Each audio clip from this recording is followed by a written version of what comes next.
jacked up review show. It's a jacked up review show.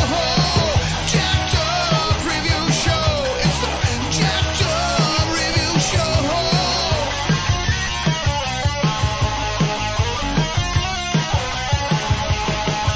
Join us as we cover many an insane movie and numerous cult TV phenomenons.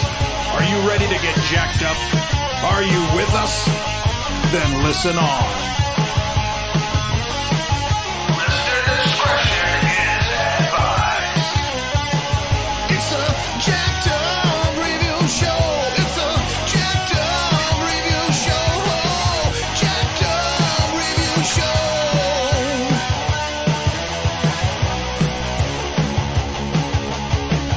It's a jacked up review show. It's a jacked up review show.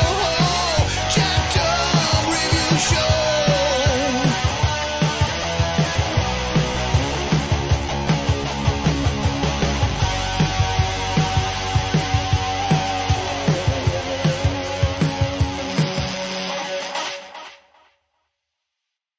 My Horrific Life's Erica Wright joins in. Thanks for having me. Nightmare nerd Daniel Ryan is out of deadites to kill. Greetings, my fellow horror fanatics. This ought to be groovy.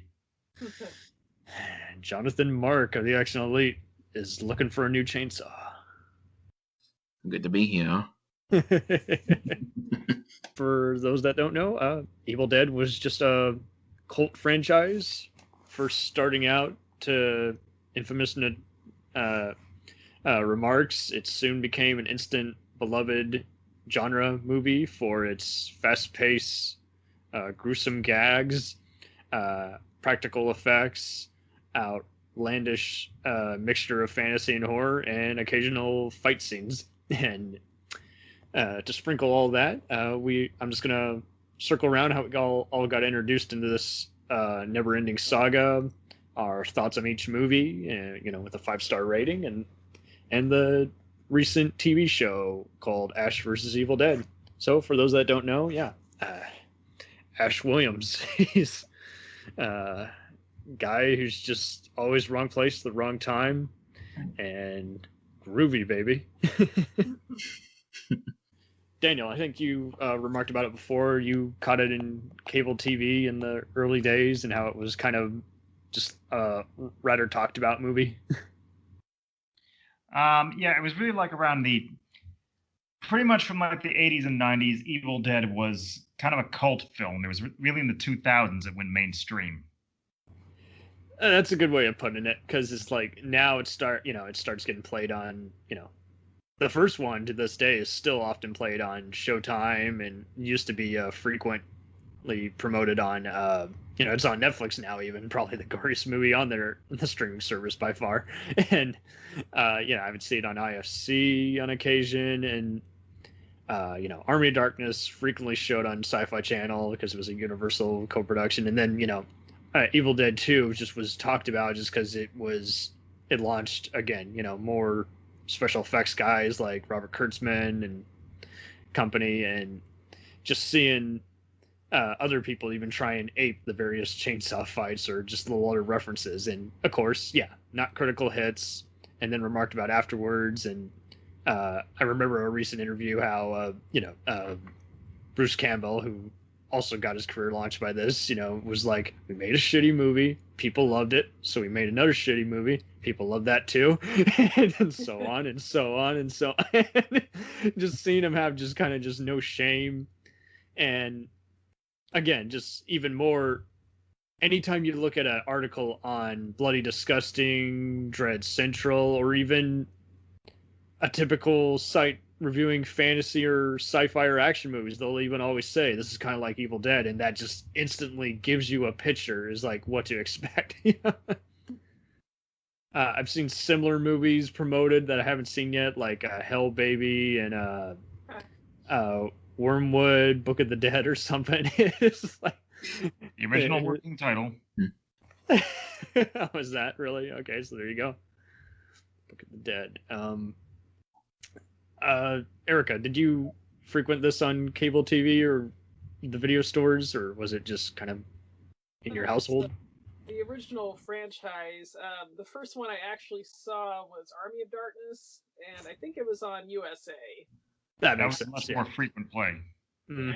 I just like loved how silly it was. I didn't see the first Evil Dead or Evil Dead 2 until years later when I was in college, but I loved those even more.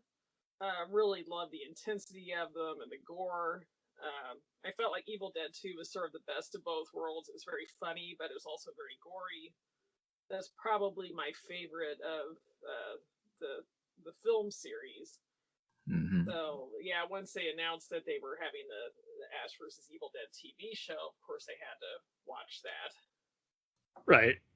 And it's what it was such BS when they're like, "Oh, we're canceling the show due to piracy." It's like you weren't even promoting it all that much. Yeah, It's like they got into a contract, didn't want to honor it, so then they just wanted to kill the show, and it's just like, Find I've every heard so excuse they many could. reasons for the cancellation. It's like, yeah, that's how it always is. It's like if someone just doesn't like the first frame or one of the trailers, is like, it's amazing how they will just try any way they can to jeopardize a show's success. And it's like, it's just so inconvenient to everybody involved to just want to do that. And I mean, even those who aren't familiar with it, they're going to see the trailer for that and be like, this looks outrageous. Like, what the hell is this? I got to check it out, And so Hmm.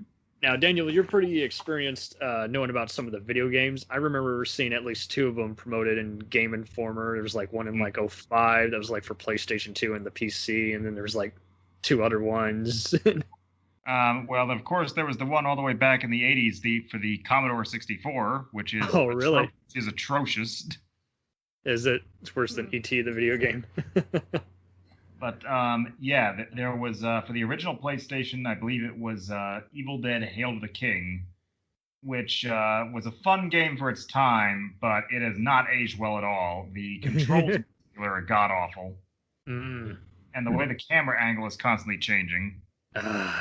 Oh, is it kind of like Star Wars Jedi Power Battles, where you go to a certain area of the screen and it just randomly goes to like different angle, and you're like, wait, no, someone's attacking me.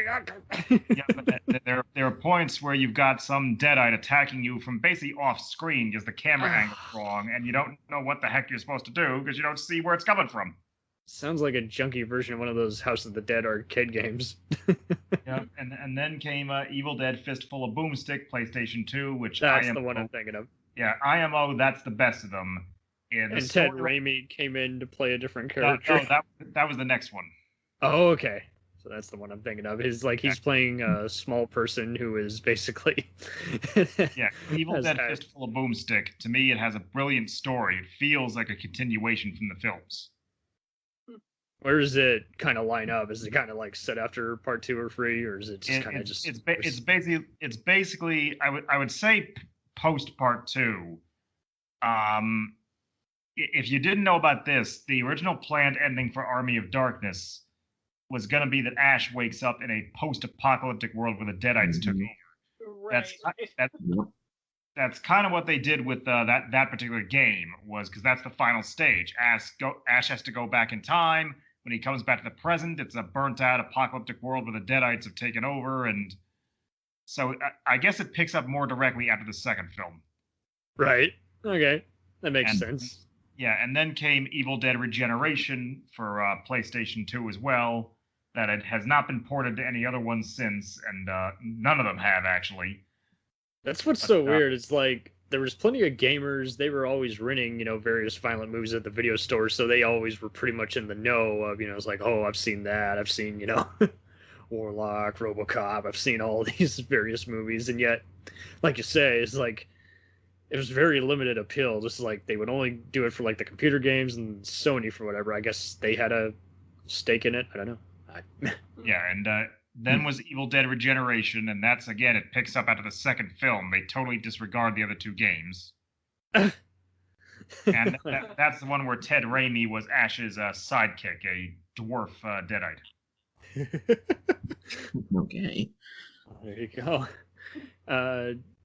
John, how did you come into knowledge of this in your household? Were your parents watching it, or you just see it at the video store and just be like, yeah, I gotta check this out?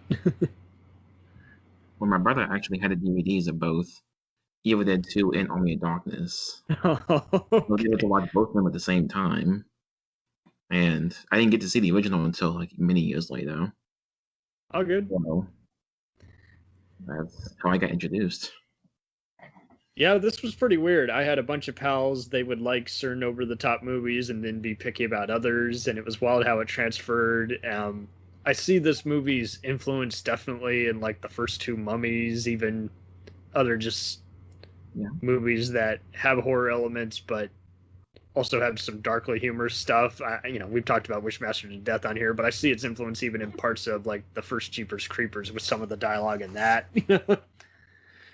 Establishing shots. I mean, it is one of those. It's like I've seen some people listed as so bad it's good. I've seen people listed as classic. I've seen some people listed as cheesy but awesome. It is one of those. I don't think anyone really considers it a bad movie, any of these nowadays, but it is one of those. It's like, depending on the audience, depends on who you talk to. But I think most people will just instantly say, it's like, it's not just a movie. You don't get it. It's an action horror comedy, fantasy, or it's just a Bruce Campbell epic. So therefore, it's kind of like the William Shatner thing. It's like, it's not just a regular movie anymore.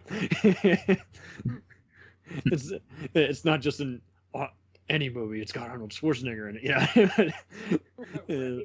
Well, I think it bears mentioning that the reason Evil Dead went mainstream in the 2000s, for one thing, was Sam Raimi directing the first 3 Spider-Man movies. Even used the same cinematographer, Bill Pope, who he had used on Darkness and Darkmen. And Darkman was definitely another one where you saw a lot of his just zany moments where you're just like Tarantino. I don't know how to even classify this as a genre. It's just so loopy and awesome and outrageous. Mm-hmm. And also in the 2000s, Bruce Campbell had a string of successes like Burn Notice that helped raise Evil Dead's profile a lot. Absolutely. I mean, he is definitely, he will always say yes to Raimi at this point because he just owes his career to him. So he would just appear in anything, whether it was one of those, Xena Hercules shows or some other horror anthology, and you'd be like, wait a minute, I just saw Bruce cameo. I think, we've already covered Trancers. I think this also bears some resemblance to even Phantasm. Just one of those, just like, it had everything working against it, no money, a bunch of horror authors, like Clive Barker and Stephen King recommending it, and, other critics being like, what the hell is this shit? We'll return after these messages. Hey, feeling down? Feeling low? Not enough podcasts about movies in your life? Why not try They must be destroyed on sight. the new podcast Cure-All, sure to get you right with the world and on a path to better living. We have exploitation, we have Italian horror, we have zombies, we have slashers, we have crime films, we have spaghetti westerns, we even have sci-fi and sex comedies. So take a dose of They must be destroyed on sight. as needed, and let the hosts, Lee Russell, Daniel Harper, Paul Romali, and the odd guest host cure what ails you. Warning, may cause atrophy, African consumption, black fever, bone shave, chin cough, colic, cramp colic, dropsy of the brain, elephantitis, grocer's itch, jaundice, mania, miasma, mortification, palsy, Pott's disease, rheumatism, scurvy, St. Anthony's fire, summer complaint, and worm fit in some people. Consult a physician before listening.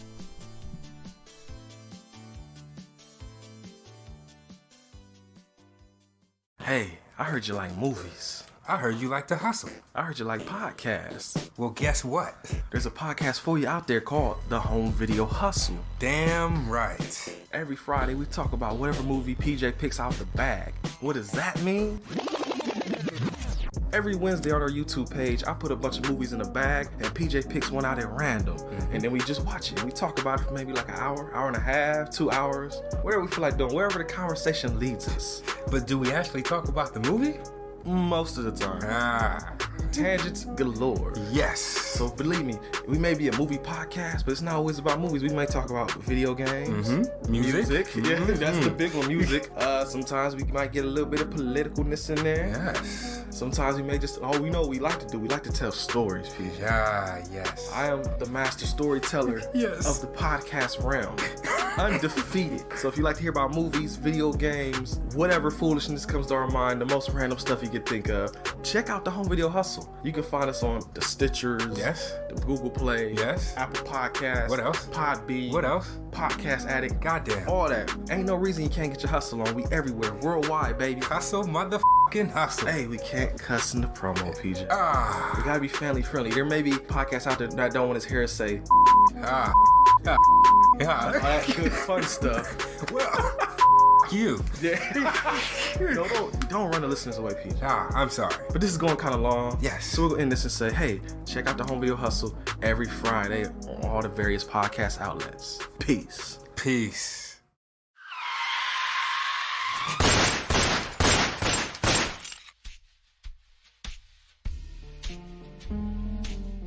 As far back as I can remember, I always wanted to be a gangster. And while Witch didn't make it to the top of the world, he did make the Gangs of Hollywood podcast. So join the gang and enjoy a movie review podcast about movie gangs, gangsters, mobsters, and the mayhem they cause. You can find GOH Podcast on Facebook, Twitter, and Instagram at GOH Pod at www.gohpod.com, as well as your favorite podcast listening app. And remember, say hello to your little friend for me.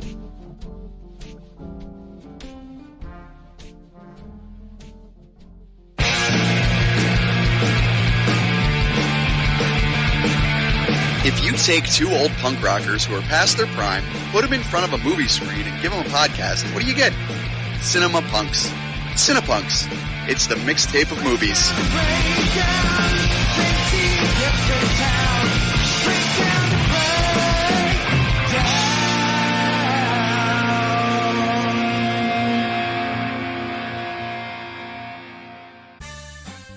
Did you ever see a film at such a young age it left you traumatized with cinematic wounds?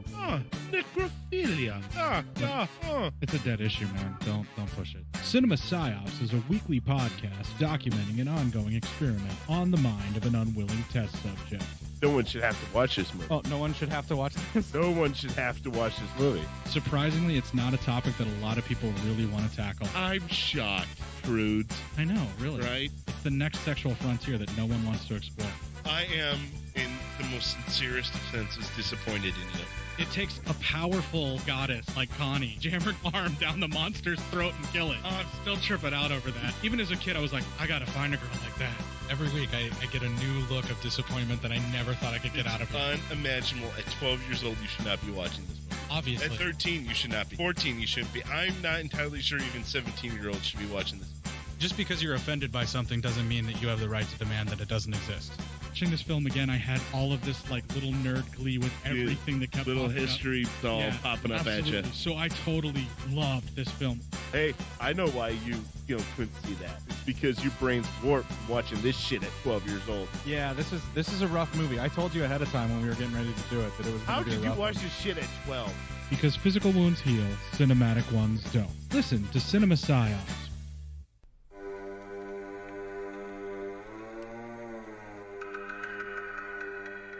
Hey everybody, I'm Corey. And I'm Zach, and we're the hosts of Podcasting After Dark, a cast dedicated to late-night horror and sci-fi of the 80s and 90s, often found on HBO and Cinemax. You know, the movies your parents didn't want you watching as a kid. You can find us every other week on Apple Podcasts, Spotify, Podbean, and Stitcher. This is what you want. This is what you get.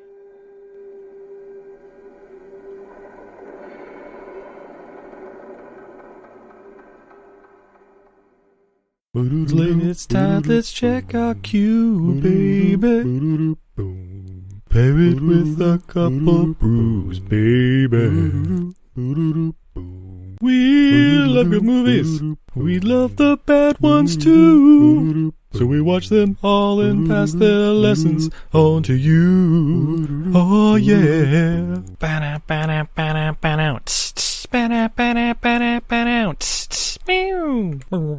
Everything I learned from movies helps to make life a little bit groovy.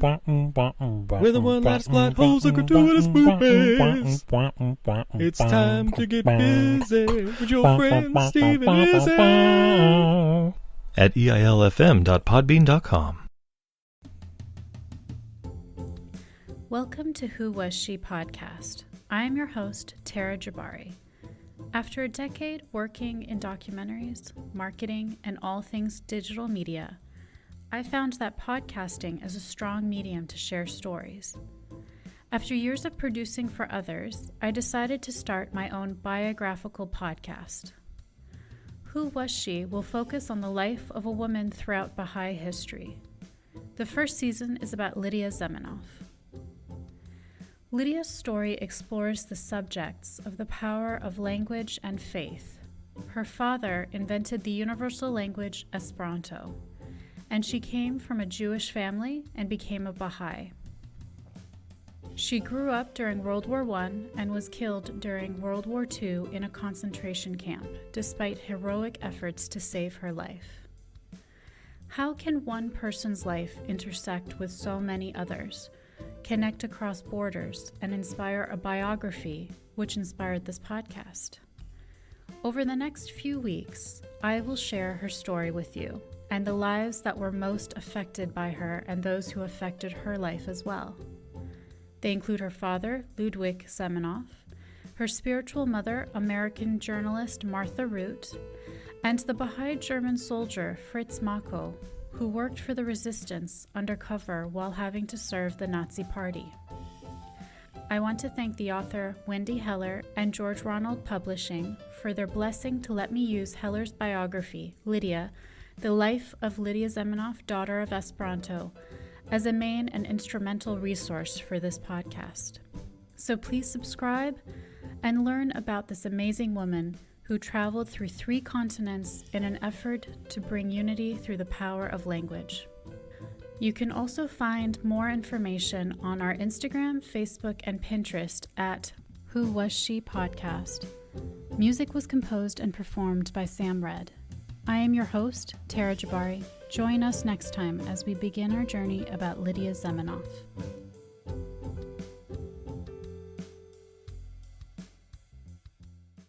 Hi, everybody. It's Mac Jackson. I wanted to invite you to a new site called the Forever Adventure Network. This website has everything: pictures, videos, blogs. There's original music by Harmony Constant, 2 podcasts.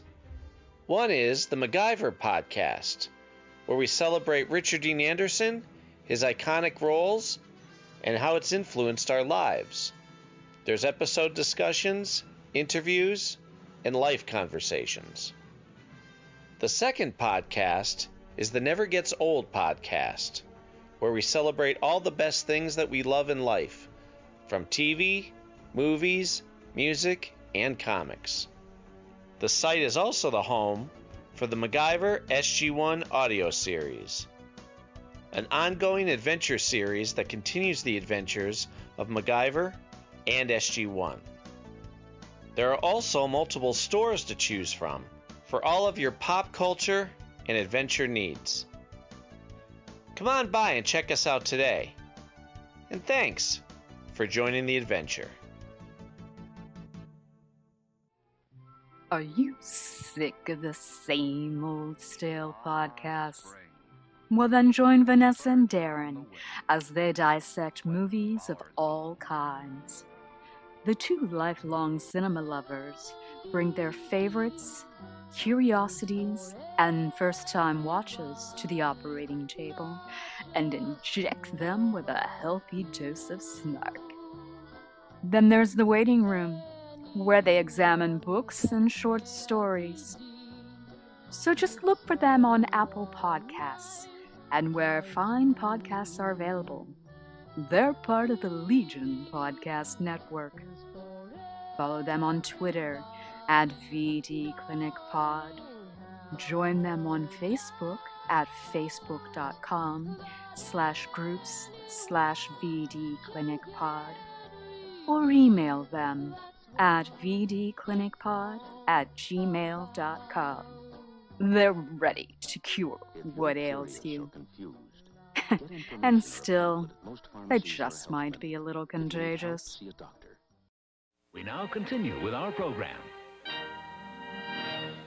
And it is also just one of those, I have friends who are very nitpicky. Some of them can't even get into the, so bad they're good movies, and they excuse this because they just love just the over-the-top insanity of it. They love the art direction, effects, and again, the humor, where you're just like, oh my god, and you do see a bit of this in just other cartoon shows, like even Rick and Morty, and anything else on Adult Swim. It is one of those.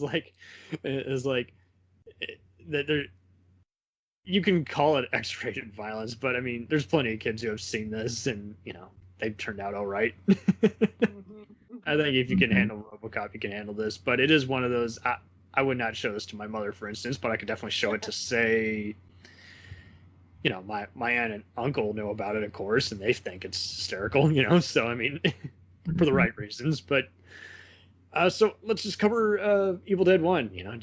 It follows just when you think it's going into typical slasher mode. Think anything but. It's a haunted house. It's a tree attack, and I saw these all in college again, and I refreshed again this year to see how they've aged, and it was one of those, is like, at the time I understood the hype, but I wasn't as taken aback by all of them back then, but I kept coming back to parts of them and realizing the appeal. It was one of those slow burn kind of things. And it was one of those, this is the kind of movie, I think it just kind of, it's very hard to critique because it's just all kinds of things. It's just very experimental, very restricted, yet gallons of blood, and very creative. I don't want to call it a student film because I feel like that's very disrespectful, but it's kind of at that kind of mindset, if that makes sense. Does that make sense? Yeah. It's kind of just starting out, but it's more than just like a professor's exam. It's now also just saying, let's just try something out and see what people think of it. I think it's kind of a sizzle reel kind of equivalent. It's a startup kit. Yeah, the whole story of the production of that movie is an epic in and of itself. Yeah, Coppola thought he had it bad on Apocalypse Now. Boy, howdy, he has no idea. People breaking their legs, random lighting grips, just quitting there and then, just for no reason at all, to where Raimi is just keeping it together and just telling Bruce, hey, we're going to staple your foot, and now you got to go back in and you got to run, Yeah, has everyone here read If Chins Could Kill, Confessions of the B-Movie Actor? Yeah. I've not. I'm not parts of it. It's just funny. not. But his stories about like the sheer hell he was put through in that movie, and Sam Raimi really just likes to torture him. Apparently, like he sprained his ankle, so like Sam and like I think Rob Tapper, they were just poking Bruce's ankle with sticks or something. Yeah, it's like Bruce. Sam's not a sociopath or even as messed up as Tarantino, but he is one of those. He likes to get. He knew Bruce well enough to where he could pick on him that way to get his painful reactions that you see in the movie. And the reason I separate him from, say, the Kubricks or Hitchcocks of the world is because, he is a people person. And I mean, for God's sakes, Raimi's married and he's always a delight at conventions, but he was one of those, he had a dark sense of humor. And fortunately, everyone in his wheelhouse, everyone spoke the same language, was a fan of Universal and Hammer horror type movies. Right. And just very violent escapades. And the fact that they were even just willing to be that imaginative, I'm sure they got laughed off. You want what? And what? An undead dude with a chainsaw for a hand, and who is haunted by demons in a house that he can't see, and it's like, yeah, that's exactly it. So I mean, it is definitely one of those like it or hate it, it will kill each time you take it to an anniversary screening at some draft house or drive-in. It is one of those, people talk about it.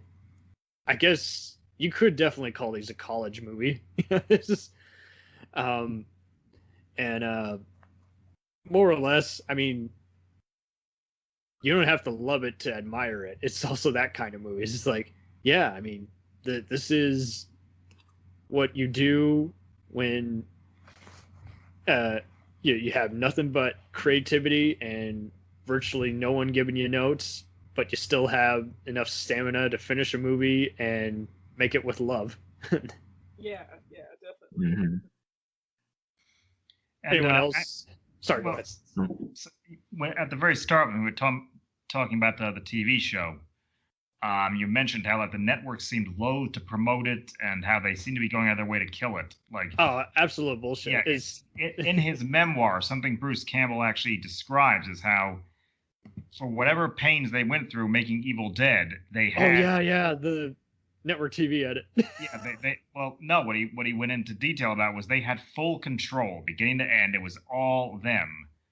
And for their next project, when they did the movie Crime Wave, which barely anyone has ever seen, they were just astonished at all the studio interference.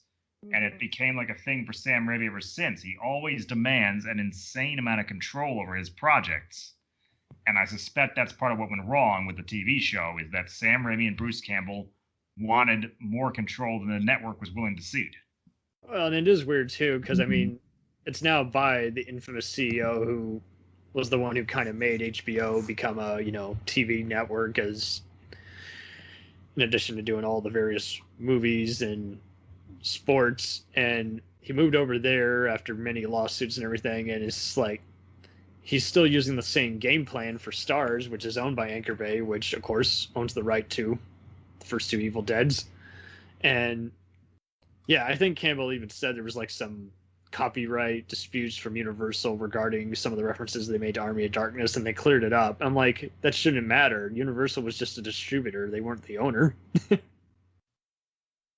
It's just stupid.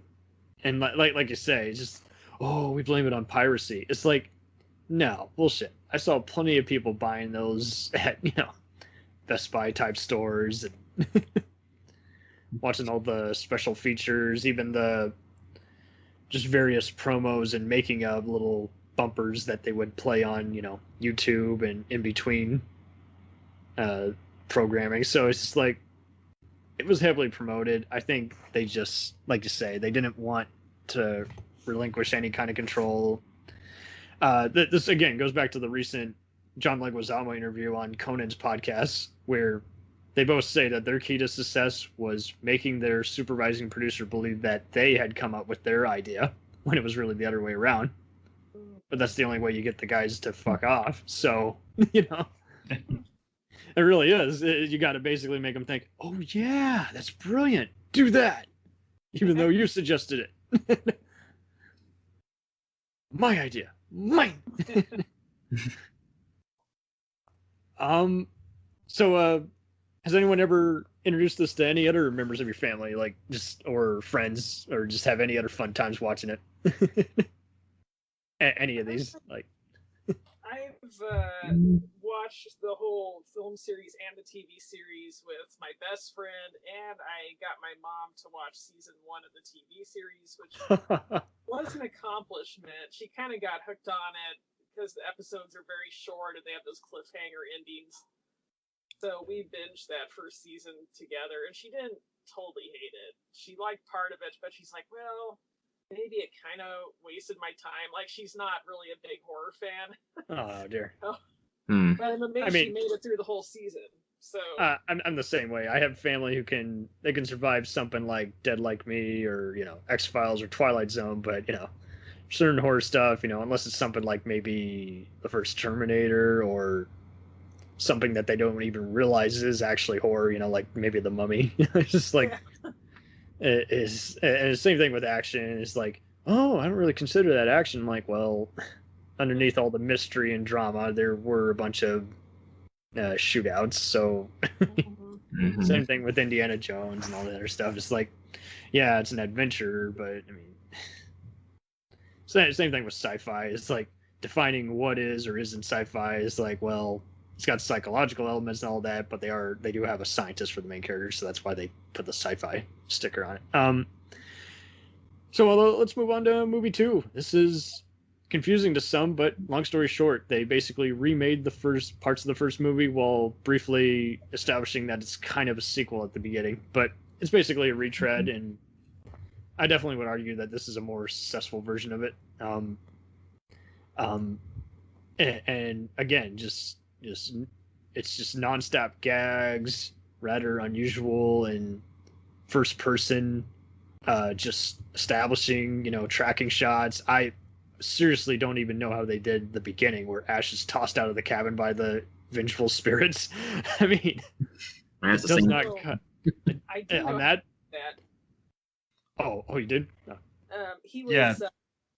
He was mounted on this this crane and basically a spinning cross on this crane type vehicle, and they spun him while driving him through the forest. So Oh wow! So that's actually him in pain saying. Yeah, it is. Yeah. So that's like in what His Raimi did. description is that he was Sam Raimi's personal video game for a day. Oh Jesus Christ! So that's what Raimi did to Liam Neeson in Darkman for the roller coaster scene. You know the one. So him saying "fuck you, stop this," is actually real. So there you go. So he's on a roller coaster. Ah, God, that someone would get sued today if they did that. Exactly. Unless it was like a very private, and there are people who still try and do some stuff, but those days are few and far in between. Nowadays, if you want to get rid of something, people are still more likely to talk and get you, blacklisted from a certain state. Mm-hmm. I'm not trying to give anyone hate mail. It's one of those, they fortunately trusted each other and they knew how to do it, obviously, with the stunts and all that. But it is one of those, it's like, you do it now, it's going to be like a PR nightmare. You did what? You did what? There's too many press and media visiting a movie set, so something often gets slipped and, becomes clickbait. But that as well, that totally makes sense why, he's just... I thought it was just some kind of rack focus kind of thing where, the camera's mounted in place, but the lens itself kind of leans out, and that's what causes that illusion. But no, that totally makes better sense. The camera's strapped to the vehicle that's moving. Man, it's just, I know he doesn't actually hit a tree, but boy, how does that look painful. So his willingness to do his own stunts was probably his greatest asset for a big part of his career. Definitely so. And it kind of continues on into other parts of his career. It's funny how you see all his various other just TV guest spots on stuff like Ellen and Homicide: Life on the Street and all these other things where it's like you see a lot of the same vulnerableness that he displays, especially here in movie number 2. And I'm sure movie number 2 was enough for his demo reel back in the day to get him more roles. They're like, whoa, hey, who is this dude? All bloodied up. He does a good job of differentiating both, evil Ash clone and his main Ash, and something that continues into the next movie. And I think it's also helped by them making use of just parts of this abandoned set and just, structuring it differently. You don't really even need any establishing shots because that just allows for more surprises around the corners, so to speak. Literally. Just I wouldn't be surprised if they used 3 different houses in an attic, but I mean, it's definitely an accomplishment, cinematically, effects wise, and a lot of the gags I still feel hit their mark. That again, and not for the squeamish, but anyone who's got a dark sense of humor, it's gonna totally be up most of our alleyways. I think it's gonna just be like, whoa, and it's not. It's morbid, but it's also not to the point where you're just like, oh God, I feel like I actually saw someone get killed. But it's also just one of those, like, it just embraces the fantasy and the lunacy of it all. I think that's why it has stood the test of time.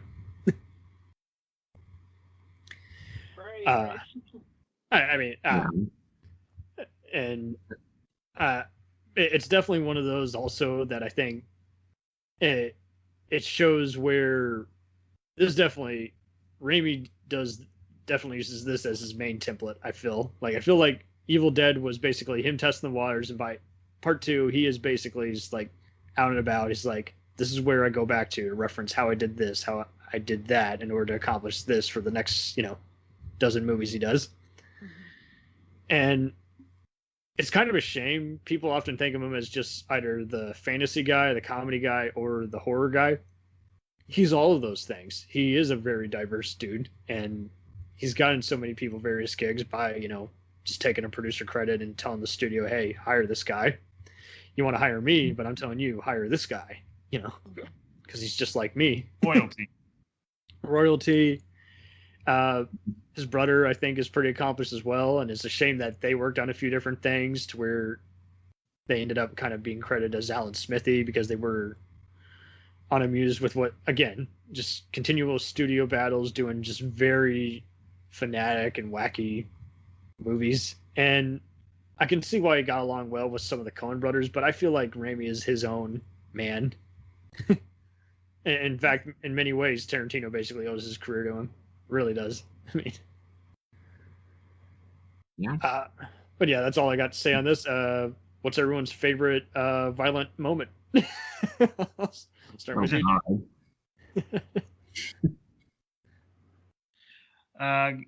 For me, it's got to be when his dead girlfriend's head falls into his lap, and he bangs it around and then runs into the work shed to put it in the vise. Because of just that infamous moment where, in editing, they decided it was important for the audience to know where his character is, so you hear the word work shed even though his mouth blatantly doesn't move. That is funny. Yes. Oh, I did remember that. Yeah. Yeah, briefly on last viewing for this. Yeah, I do recall that, and I thought I had blinked, and it's like, yeah, whatever. It's a low-budget movie, so of course it's going to be that blooper. That's kind of part of the fun and appeal. I gotta hand it to just still the immortal scene where his own hand is around. Kind of reminds you of infamous movies from the 40s, like The Crawling Hand. It's going around flipping him off and just pissing him off even more to where he's like, what the fuck did you do to me? That's my favorite as well. It just, only Raimi could have come up with something like that. It just... I think my favorite part's when he's trying to shoot at his own hand. Oh, yeah. Holes in the wall, and then all this blood comes out. And before that, isn't he like out of ammo and somebody's like, what the hell? Yeah. I've been loading this fucker for what feels like ages. And then his laugh attack right after that happens is another great part that I love. Oh, I love that part too. Yeah. The other characters feel just as real and vital, and I'll leave that for the TV show discussion when we find out what actually happened to them. And of course, ends on a cliffhanger. But even if if movie number 3 had never come to pass, it was still a wacky way to end it. It just kind of added to the dream quality of it, like H.P. Lovecraftian, I guess, for lack of a better description. It just kind of gave you that. Yep, he's in a different kind of hell. There's no escape in hell or purgatory, whatever this is. So it's good, long ass while, but finally, part 3, Army of Darkness comes around, also known as Ash versus Jason and the Argonauts. That's what I say all the time. That's what it is. I call this Lord of the Rings, and I kid you not, I was one time at some kind of castle. I forget which area of Texas. Long story short, I had some cousins that were getting married about a good, now going on 5 years ago. And I kid you not, they had a lot of undead kind of scriptures and other stuff there. Some of it was legit, but most of it was just people dressing up for a fun kind of, it was kind of like a, not medieval times, but a Renaissance fair.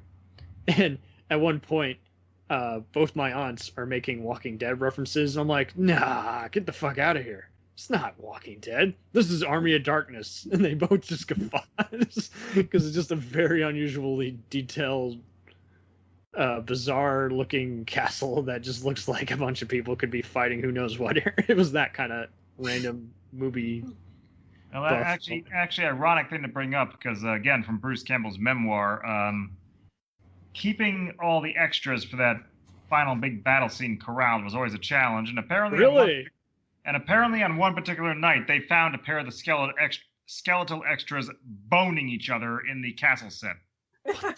Oh. Oh, that can so not happen nowadays. Jesus. Yeah.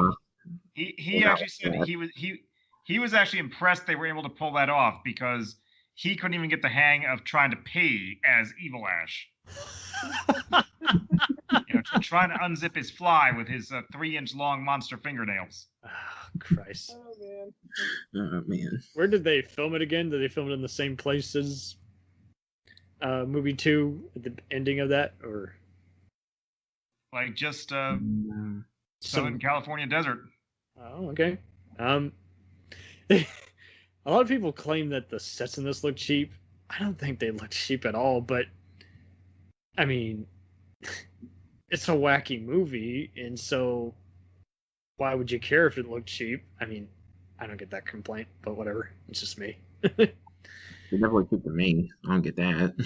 I definitely like how Ash fights Evil Ash here. It's just very wacky how his face is stretching out, and I don't know how they do it, but it's there's very limited computer kind of morphing stuff, and I think that's why I like this. It doesn't feel like a sellout, even though it's got a big budget.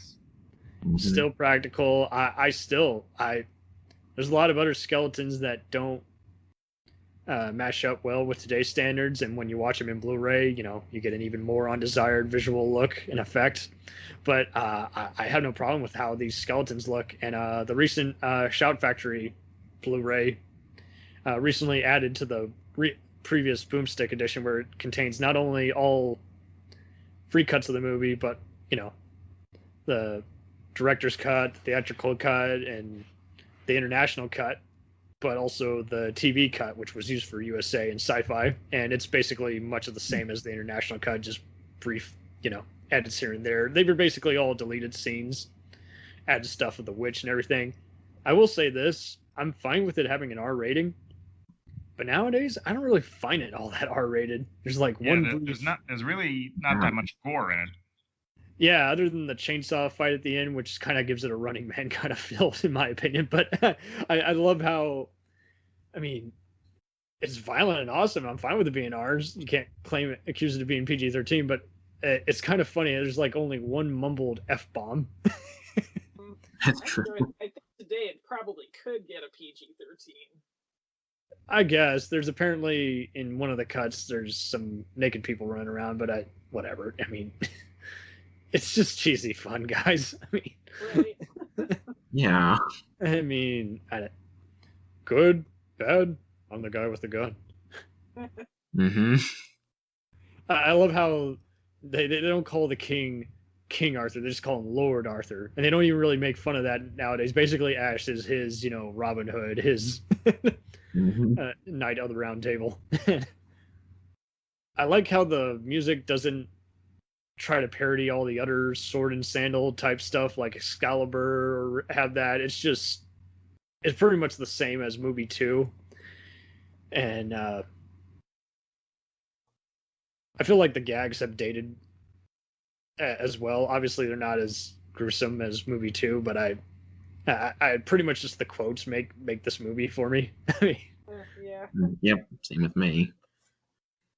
So years after multiple video games and Bruce Campbell always hinting or making a cameo, they didn't do an Evil Dead remake, 2013. To add to the confusion, Bruce briefly has a cameo as the Ash character. Fortunately, the filmmaker later went on to make Don't Breathe, another hit horror film. What was their take on this remake? I really loved it. I didn't go in with high expectations, but I feel like it's a good standalone movie. It is a lot more grim than any of the original entries in the series. I remember some people said it was actually legit scary on like the first one, which is it didn't really have humor, very little humor in it. maybe the only bit of humor that I noticed is when one character slips on another character's piece of skin that was cut off, like slips on banana peel.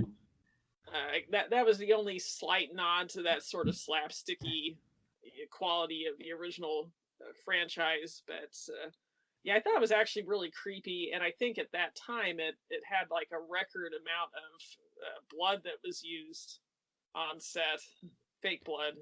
Definitely a rarity where people just wanted to give it a chance because it was just a cult thing versus, oh, is Campbell coming back? What is it? It's like, no, it doesn't matter. It's just a different take on it. I kind of rank it up there with the Child's Play remake, where I neither like or hate it, but I think it's an interesting effort that might improve on repeat viewings. It's definitely better than the forgettable Poltergeist remake. Mm-hmm. As far as most recent horror remakes, I would say this is one of the better ones, but probably just nostalgia, but it just doesn't hold up to the original, and a big part of that is the lack of humor. This is just straight up gore and slasher. The original... the thing is, Sam Raimi, by his own admission, he's a Three Stooges nut, and he just can't resist throwing a little zaniness into just about anything he does. So you would have preferred just more, people hitting each other upside the head and just more haunted spirits and all that. So, something more in line with some of the more lighthearted parts of the original. Gotcha. As rare as those moments are, I know what you mean. Oh, so. But yeah, then came. Yeah. Go ahead. Yeah, I was not excited for that when they announced it. I wasn't too sure until I saw the trailer, and then when I finally got to watch it later on, when I got to rent it, I was pleasantly surprised. I do think it's one of the better remakes, but I still don't think it tops, the rest of the movies. But I thought it was a solid effort, at least. Gotcha. Yeah. I mean, I definitely didn't feel like it was. I can't call this a cash grab in any way. I mean, you can tell once that a rush versus development hell just reads all over every inch of the movie, or producer over. Again, I think the producers told the director what to do, but he still had enough leeway to determine where the gore explodes and what shot and all that. So then we come to Ash vs. Evil Dead. This is a fucking hoot. Man, long story short, to make it kind of funny, what I noticed when I reflected on it afterwards, and both John and I had to catch up on this because we pleasantly found out that it was on Netflix. Season 1 is basically a tribute to movie 1, if you think about it, because it's just one fight scene to the next, one outrageous gore after another. Hits keep on coming.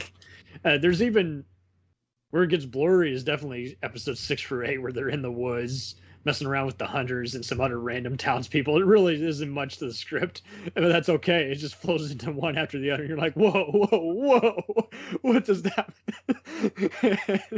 mean? Season 2 is basically, it actually addresses what the hell happened at the end of Evil Dead 2. Is like, yeah, Ash literally got driven crazy by the spirits and killed everybody.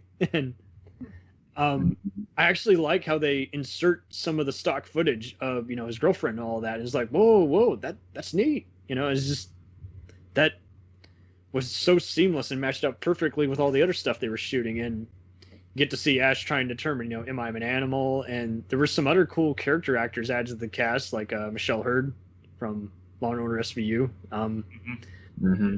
And she's been in a bunch of other B horror movies as well, like I Spit on Your Grave Free and Wrong Turn 6. That I'm very surprised. She seems to be just the detective who always shows up and shoots people. And I like how at the end he's like, hey, give me some sugar. Like, wow, okay, Ash. Perv. And season 3 gotta be my favorite. It basically has a lot of non-stop chainsaw fights like Army of Darkness, but then it gets even just more outrageous how the first part is him realizing all this other stuff, going into a different part of hell, trying to undo the past for these time loops, and talk more about his dad, who's played by TV veteran Lee Majors. That was an inspired choice. $6 million man is the father of the one-armed chainsaw. Oh god. So then it gets even more wacky because kind of like the random skeleton army, you got a bunch of all these other giants and other random seemingly unstoppable forces in like the final 2 episodes. And I'm like, that's once great. again, just like the aforementioned video game, they fulfilled their original intent. Ash wakes up in a post-apocalyptic world. Land of confusion. Yeah. Oh god, it's great. A lot of people were complaining they didn't really like all that. How do we feel about him having a daughter and all that, and him being like, I like it how he's actually trying to supervise his daughter and all this other stuff and her boyfriends, and he's like, I was her dad for 2 days ago. That's the line I love too. That was just great. I mean, and I saw some people saying they thought some of the new characters were whiny. I thought they were just hysterical, especially what's his name who keeps getting killed and they keep resurrecting. Not Pedro, it's Pablo. And as childish as the commercial at the front where he's like in part of a utility store was, I think I about got busted for about almost an hour. I was just like, nuts, lots of nuts and bolts. Reminded me of almost Better Call Saul right there. Yes, that is a good, because it does kind of have a similar kind of like Breaking Bad, just shit is hitting the fan. Literally every episode is like, how can it get any worse? There's no way they're wrapping this up, but it avoids predictability by, I mean, there's plenty of times where Ash is even talking to the screen or reflecting on himself, and I like how, when we think about it in season 2, where the other kind of manipulator who's causing everybody to go against themselves, the evil mad scientist, is just making him doubt himself and making him trying to brainwash him into killing his friends. You know the part where he's chained up in the prison? They knew what they were doing with the little felt Ash puppet. Yeah, I like that. Oh yeah, that part was cool too. But I mean, even in the other part where you're thinking, oh shit, is Ash really this stupid now that he's thinking he's a monster? He's accepted himself as a monster. He's not really going to kill all his friends, is he? You know? That actually, once again, it ties into one of their original plans for Evil Dead 2. Like real early in the script writing, they had meant for it to be told in almost internal monologue where Ash is continually asking, you know, am I cracking up? Did this really happen? Did I chop up my girlfriend? And so they were kind of rolling with that. Yeah, so they tossed those out and just went with the comedy. And now they said, well, these were originally meant to be, so let's literally just reenact those. Just the stuff that never was, but now we can, now that we got the time and money. So now that's cool to know, because yeah, that explains why they're just so comfortable being in here again. He's trying to outdo all his other one-liners without feeling like he's forced or against a very crappy green screen or any of that. You know what I mean? It doesn't feel like this was a hack job. It really does feel like just they're giving you all the fan service, and because of that, you know, it's also funny seeing Raimi's spouse, Lucy Lawless, being here. She gets taken over by who knows how many, you know, witchcraft spells and all that. And she's a good friend of Bruce Campbell at this point. Yeah, that makes sense. And it keeps taking you for a ride. I love the recurring gag how hell is literally in the backseat of your car. No, literally. Portal to hell to get rid of the Book of the Dead. We got to toss it into the car. And I love how just randomly after that's done, it's like it all implodes and the portal disappears. It's like, what the hell? Okay, perfect. I really enjoyed the whole the plot thread of Ash meeting his father, you know, after being estranged for years. Right, and then he kills him anyway, and he's like, oh shit, he made me kill you. And he's like, go get him, son. I understand. I'm okay with you drowning me. I think they reveal what the J in his middle name stands for. Yeah. Something like Ashley Joanne Williams. Yeah. It's like, I always thought it was just Ash, and it's like, no, and like Ashley. Oh god. Oh, too many good moments. Since then, Campbell has said he's thinking of doing a fourth movie. I thought that was it for him, but if they can do it, Somehow I knew that wasn't the end. All right. Right. Yeah. Whether it was another video game, whether it was a comic book series, How many character. comics have they done of this? How many video games has he done? No, comics. Evil Dead comics? Oh god, I could not count. There's never been one ongoing one. It's always been like mini series. It's pretty wild. Has anyone seen kind of the influence of Evil Dead when they read certain bizarre, Japanese anime or manga? It seems like those guys saw it and then they took it too seriously. And it's just like, man, so this is nightmare fuel is what you're saying. Yeah. There's actual trees raping people. Okay. Right. Let's not go down the tentacle route. Yeah. Chithalu, yeah. Oh god. So I'm gonna let us all just rank each movie. So Evil Dead, where does this rank on a 5-star scale? And just brief summary, overview. I'll let you go first, Daniel. I would give it a solid 3 because it's a lot of fun as an 80s slasher, and if you just like that kind of entertainment, it's an entertaining movie. But you can tell this was a very inexperienced filmmaker's first attempt. There's a lot that's crude. You can see so many errors they made, so much that doesn't fit. Oh, good.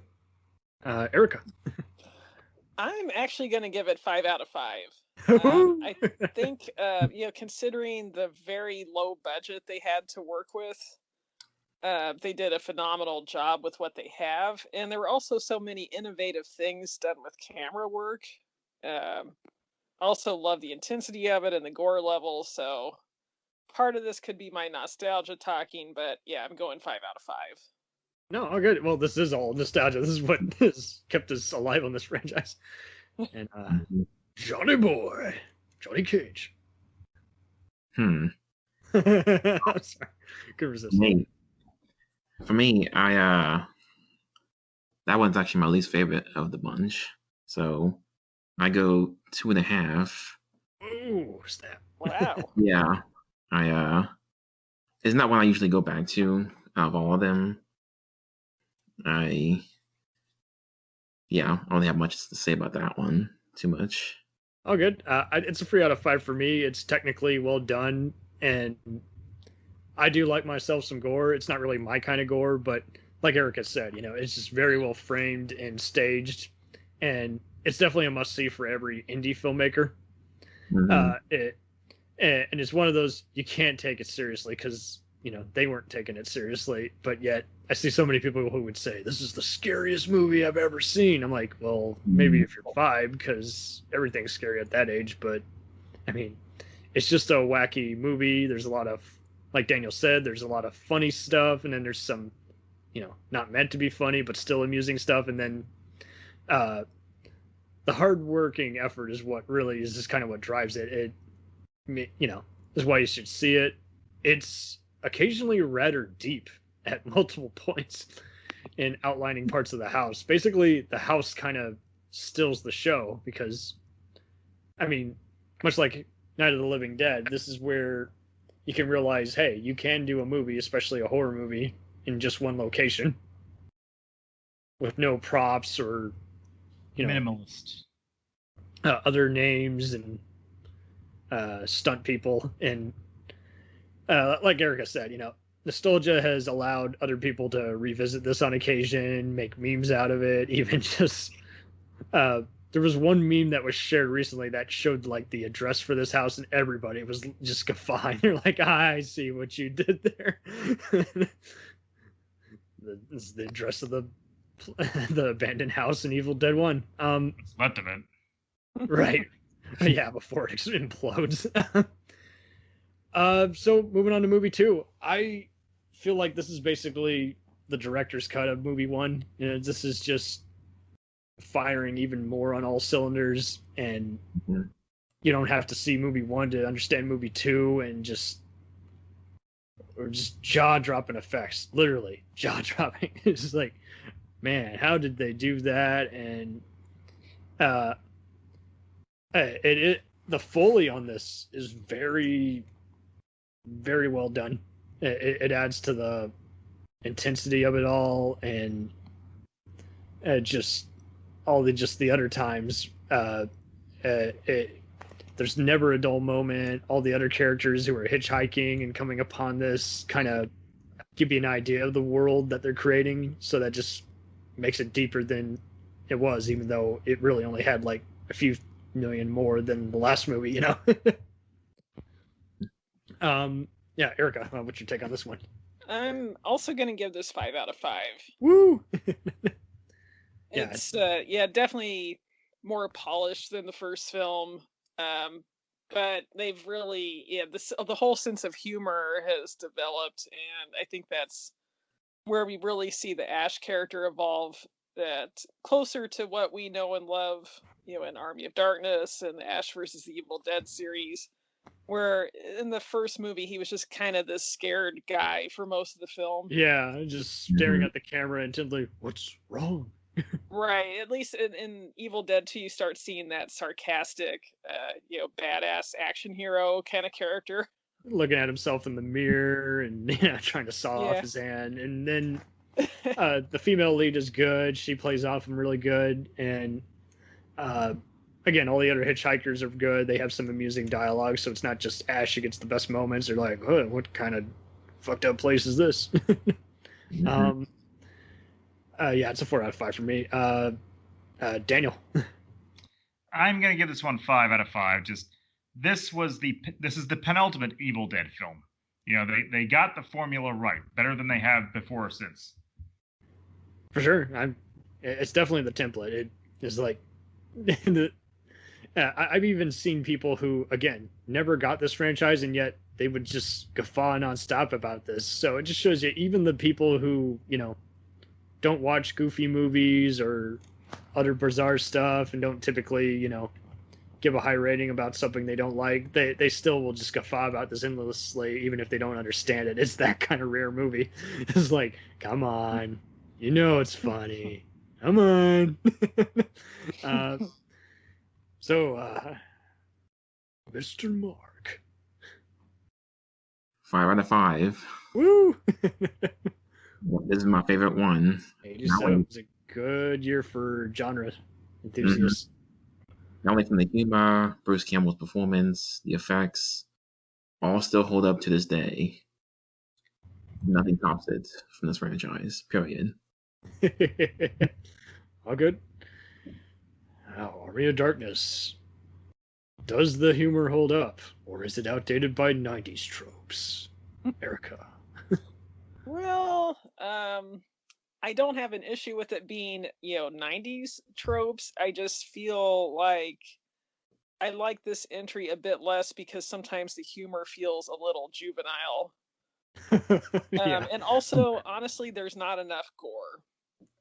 If it had had the gore level of Evil Dead 2, I would probably rank it higher, but I'm probably going to go with 3.5 out of 5 for that one. All good. Daniel, where does it rank? I'm gonna have to give this one like a 3, just because they went overboard in the humor here. They went too far, and so much of it was, again, really zany and childish kind of humor. Some of that was fine. They went way too far with this one, and I don't know what it was going on with Bruce Campbell, but Ash was a bit too much of a jerk in this one. I think it didn't help that it was like they kept pasting his face over the stuntman's body. That didn't help either. It doesn't really stand out like a sore thumb, but you can spot it if you really want to. So, John, where does this rank? It might not be better than Evil Dead 2, but is it? I give it 4 out of 5, actually. All right. I actually still enjoy the humor in this for the most part. There's some of it that doesn't exactly hold up, but mostly because the last scene, that's what helps this movie a lot for me. Yeah. The final raid on the castle and the evil Ash fight, but Well, after he comes back in the future, and you know, oh yeah, and that's my Richard favorite bit. Fonda makes a cameo. Mhm. Ash, why are you shooting a guy in the store? Mhm. I'm in the minority, but I totally feel you guys. You do have to be in the mood to watch this on certain days. Mhm. Some of the humor doesn't land, but comparing this to some of the other ones like Gremlins 2 and even Leprechaun, I think it just the one-liners just do it for me, and just Bruce is so dedicated to playing the role, and there's just, like you say, I pretty much put this on the pedestal as Last Action Hero, where it should totally be R, but I still can get over the ratings and studio interference to still find just a pretty cool and just more outrageousness. I like what they do with the book, and like you say, it could have been more violent, but I still like some of the fights and humor. So 5 out of 5. I could quote this all day. Seriously, it's just that outrageous a movie. And don't get me wrong, these might not be best of the year type movies, but these are still, it's like, these are good genre movies. You gotta watch them. You gotta check them out. And I love the effects, and I like it better than Last Action Hero from that comparison, especially just even the poster alone, how that's making fun of Spartacus type epics, you know, just, with the Dracula type looking mansion. And there's probably, I might even have to check out the other cuts of this and just see if they play better than the theatrical one we mainly know. I don't know, it just is dated way better than, say, other just medieval kind of comedy stuff like Robin Hood Men in Tights for me personally. But I would agree. Don't get me wrong, that's funny too, but it is also one of those, I saw it way too much to where it just kind of, you know how it's kind of like Back to the Future for me, where I'm like, I've seen it way too much, it really doesn't have any effect on me anymore, so I really don't even have to watch it anymore, if that makes sense. It was like, some movies are like SNL skits, you only got to watch them twice and that's it, while other ones you can watch, you know, multiple times a year. You know, just alrighty, so Ash versus Evil Dead. let's give a rating of that whole series. Erica. The entire series, I'll probably do 4.5 out of 5. Woo! Yeah, really got a kick out of it. It's funny as hell. It kind of reminded me of things I loved about the original series. For sure. Daniel. I'm going to call it a 5. This one, they took what they did with the second one and went further with it. They finally had the time, the budget, the resources, and the experience to go all the way. Totally. John. I'm going with a 4 on this. Woo! Mostly because, like I said, I mean, I enjoyed most of it. Season 3 is my least favorite, but that's just me right there. I'm in that boat with you too. Oh, good. Yeah. But so basically, both season 1 and 3 kind of have their slower moments or filler episodes. Season 2 is definitely the best one, just because it addresses all the cliffhangers of Evil Dead 2, and unlike a Star Wars, by revealing the resolution to the mystery, it doesn't take you out of it saying, whoa, who needed a resolution to that? It does actually make you just come into it and say, whoa, wow, okay. So now again, we get to see Ash going evil again and struggle with that and figure out who, you know, all the various residents in this town to either, again, I just love how he's finding all the most unusual allies and learning how to use the chainsaw again, and just there that toilet scene. Oh boy, is that season 1 or 2? I can't remember. There's definitely 1. Yeah. Okay. Yeah. 2. That's right. Okay. Oh, that's right. Yeah. That's when he's having the birthday party. Worst birthday ever. Mm-hmm. Oh, and I love how everyone's like, what? What are you doing?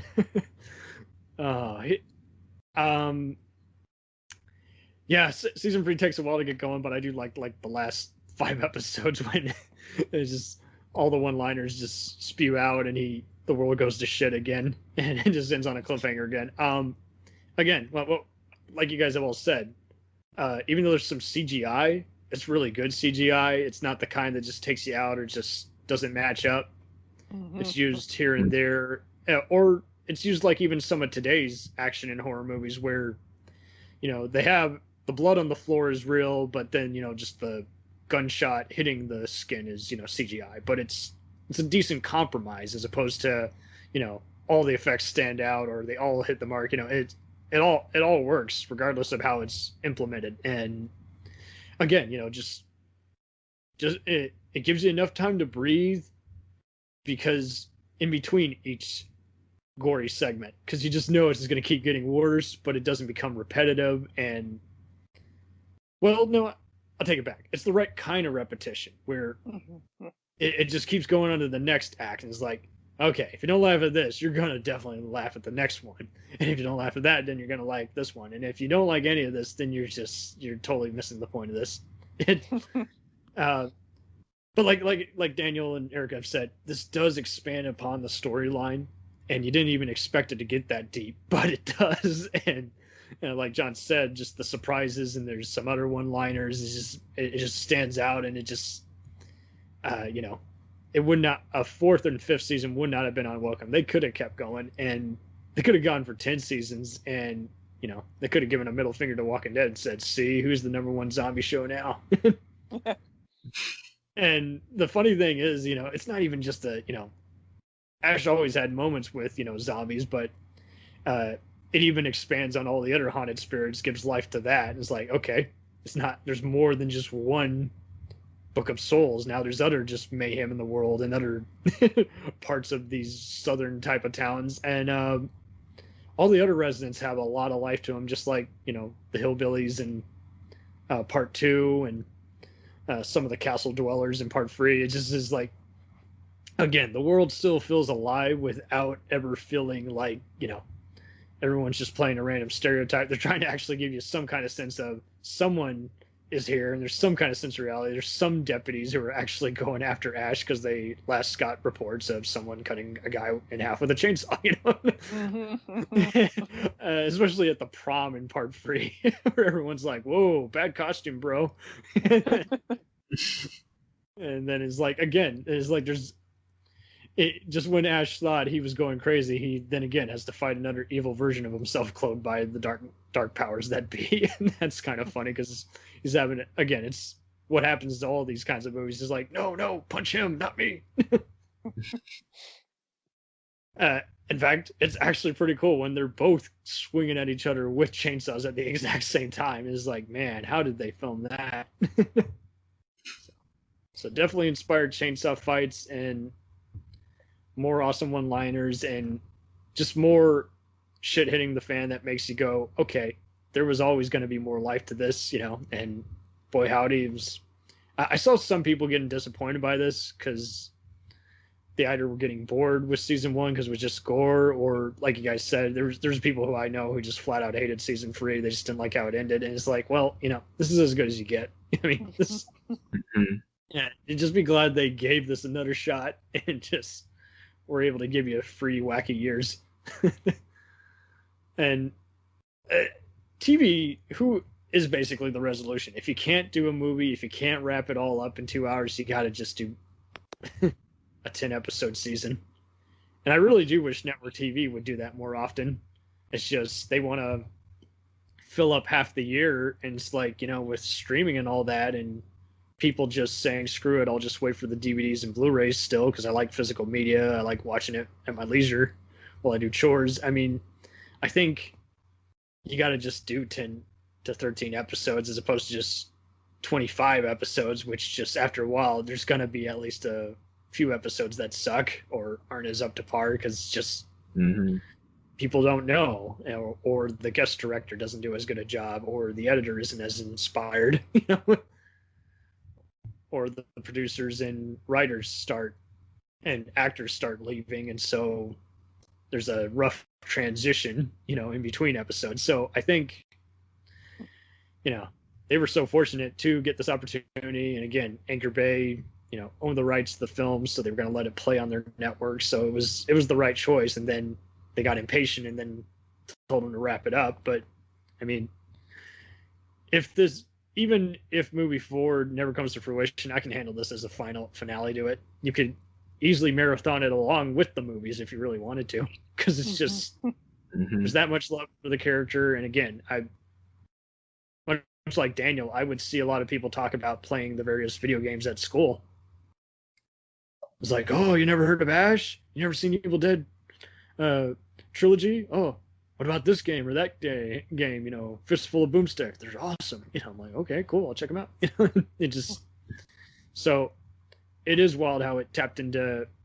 So it's conquered film, TV, and the games, and occasional comics and just other parody videos.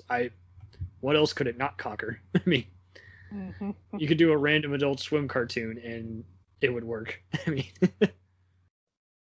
although I prefer live action. So thank you all for joining in the deadite insanity. Where can we find you on the interwebs, Daniel, Nightmare Nerd? As always, Facebook, YouTube, Twitter, and Instagram. I've submitted some articles now for Behind the Screams. Unfortunately, House of Tortured Souls doesn't exist anymore. But keep an eye on my channel because there's more to come. I will. And you are welcome to share the videos anytime in the Facebook group. Thanks. Erica, what's next? Find me at myhorrificlife.com, on Instagram at myhorrificlife, and often you can hear me on the House That Screams horror podcast. For sure. And I hope your Andre pal can resume your movie. Yeah, I know. I hope so. He is working on filming today with a local actress, so at least the movie's moving forward, though very slowly. Hey, if you can film a scene per day, and if that's what it takes, do it. Yeah, exactly. Especially if he's doing all the lighting and camera work himself. So, I mean, true. And he's trying to be kind of a more experimental version of all these Argento types. So that's pretty cool that he's doing his own torture-filled giallo. Yes, definitely. Again, wish him the best of luck, and I still need to check out his movie, but I admire that kind of compatibility and inspiration. So, because that inspires other filmmakers like myself. Just the only person keeping anything back is based on how you want to lead the brigade. So that's pretty cool. True. And John, what can we expect from you next on the Movie Elite or Action Elite, review-wise? Well, might be able to review a new movie that's coming out very soon. So we'll okay. That. And okay. You can follow me on Twitter as ActionFan555, on Instagram as Dr. Mark. Sure, for sure. Thank you all for joining in. Thanks for having me. Thanks for having me, too. Anytime.